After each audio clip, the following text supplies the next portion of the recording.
नमस्कार। आज हम एक ऐसी कहानी देखने वाले हैं जिसमें दुनिया के एक कोने में हुई एक घटना ने सिर्फ एक दिन के अंदर भारत की पूरी अर्थव्यवस्था में एक तहलका मचा दिया। चलिए इस कहानी की परतों को एक एक करके खोलते हैं। तो कहानी की शुरुआत होती है इस चौंकाने वाली हेडलाइन से। एक ही दिन में निफ्टी 1700 पॉइंट नीचे। सोचे जरा, आखिर बाजार में ऐसी क्या खलबली मची थी? इसका जवाब एक बहुत बड़ी ग्लोबल घटना में छिपा हुआ है। देखिए, बाजार की ये जो गिरावट थी, ये कोई अचानक नहीं हुई। इसकी जड़ें एक ऐसे इंटरनेशनल झगड़े में थीं जिसने पूरी दुनिया की अर्थव्यवस्था को हिलाकर रख दिया था। आइए समझते हैं कि वो झगड़ा क्या था और वो हमारे लिए इतना जरूरी क्यों था। इस पूरी आर्थिक सुनामी का जो सेंटर पॉइंट था, वो था पश्चिम एशिया। यहाँ अमेरिका और ईरान के बीच तनाव बहुत तेजी से बढ़ रहा था।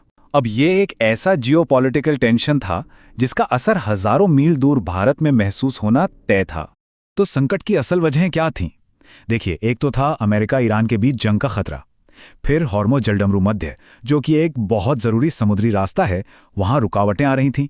इससे पूरी दुनिया में तेल की सप्लाई को लेकर एक डर बैठ गया। और जब भी ऐसा होता है तो निवेशक क्या करते हैं?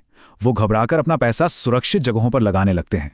तो ठीक है, तनाव तो था, पर इसका सबसे पहला और सीधा असर कहाँ दिखा? जवाब है कमोडिटी बाजार पर।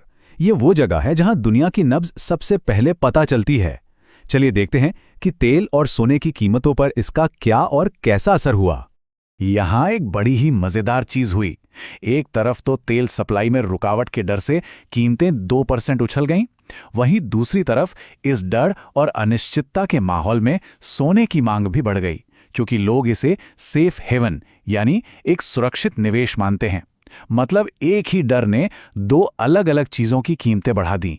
और ये आंकड़े साफ साफ दिखाते हैं कि रिएक्शन कितना तेज था। तेल की कीमतों में तेजी और सोने में ये उछाल बाजार की घबराहट का वो पहला सिग्नल था जिसने आने वाले तूफान की चेतावनी दे दी थी।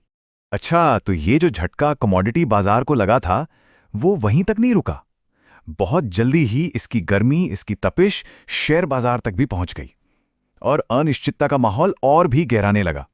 और फिर आया वो दिन का सबसे बड़ा, सबसे डरावना आंकड़ा। 17 मार्च को निफ्टी में 1700 पॉइंट्स की जबरदस्त गिरावट। ये बहुत बड़ी बिकवाली थी। इसका सीधा सीधा मतलब ये था कि निवेशक डर कर अपने शेयर बेच रहे थे। उनके भरोसे में आई कमी ये आंकड़ा साफ दिखा रहा था। तो सवाल यह है कि बाजार आखिर इतना डरा क्यों? वजहें दो थीं और दोनों बहुत बड़ी। एक, बढ़ती तेल की कीमतें और दूसरा, जियोपॉलिटिकल रिस्क। इन दोनों ने मिलकर निवेशकों के भरोसे को कमजोर कर दिया और उन्हें बहुत ज्यादा सावधान रहने पर मजबूर कर दिया। अब इन बड़े बड़े आंकड़ों से हटकर जरा जमीन पर आते हैं। चलिए अब देखते हैं कि इस संकट का असर भारत की अलग अलग कंपनियों पर सीधे तौर पर कैसे पड़ा, क्योंकि असल कहानी तो वहीं छिपी होती है। इसको समझने के लिए एक कॉन्सेप्ट जानना जरूरी है, जिसे कहते हैं रीजनल एक्सपोजर। इसका मतलब है कि जब किसी कंपनी का बिजनेस, उसकी सेल्स या सप्लाई चेन किसी एक खास इलाके पर बहुत ज्यादा निर्भर करती है, ऐसे में उस इलाके में जरा सी भी गड़बड़ उस कंपनी के लिए एक बहुत बड़ा खतरा बन जाती है। और इसका एकदम परफेक्ट उदाहरण है रेडिंगटन नाम की एक कंपनी। इस संकट के चलते सिर्फ एक ही दिन में कंपनी के शेयरों में 5% की गिरावट आ गई। तो सवाल है कि रेडिंगटन के शेयर क्यों गिरे? वजह बिल्कुल सीधी थी। पश्चिमी एशिया में जो तनाव बढ़ रहा था, उसने खाड़ी देशों में मौजूद उसकी एक सहायक कंपनी के कामकाज को ठप कर दिया। ये दिखाता है कि कैसे एक ग्लोबल घटना एक कंपनी के लिए लोकल संकट बन गई। अब तक हमने बाजारों और कंपनियों की बात की, लेकिन इस कहानी की जो आखिरी लहर है ना, वो सबसे जरूरी है, क्योंकि वो हम सब तक पहुंची। चलिए देखते हैं कि कैसे ये ग्लोबल घटनाएं हर घर के दरवाजे पर दस्तक दे देती हैं। और ये पूरी कहानी एक बिल के साथ एक नया और बड़ा ही अजीब मोड़ लेती है।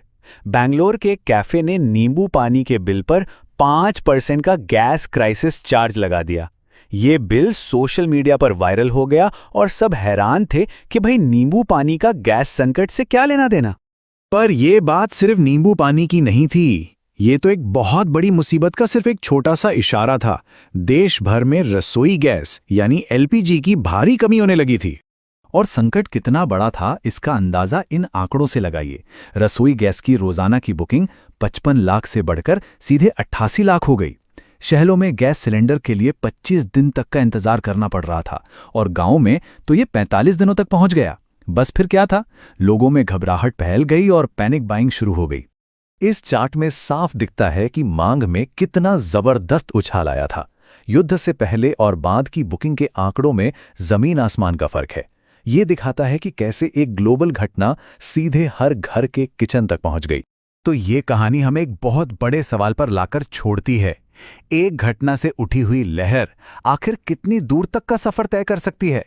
पश्चिम एशिया के एक तनाव से लेकर हमारे स्टॉक मार्केट और फिर आखिर में हमारे किचन तक का ये सफर दिखाता है कि आज की इस दुनिया में हम सब एक दूसरे से कितने गहरे से जुड़े हुए हैं।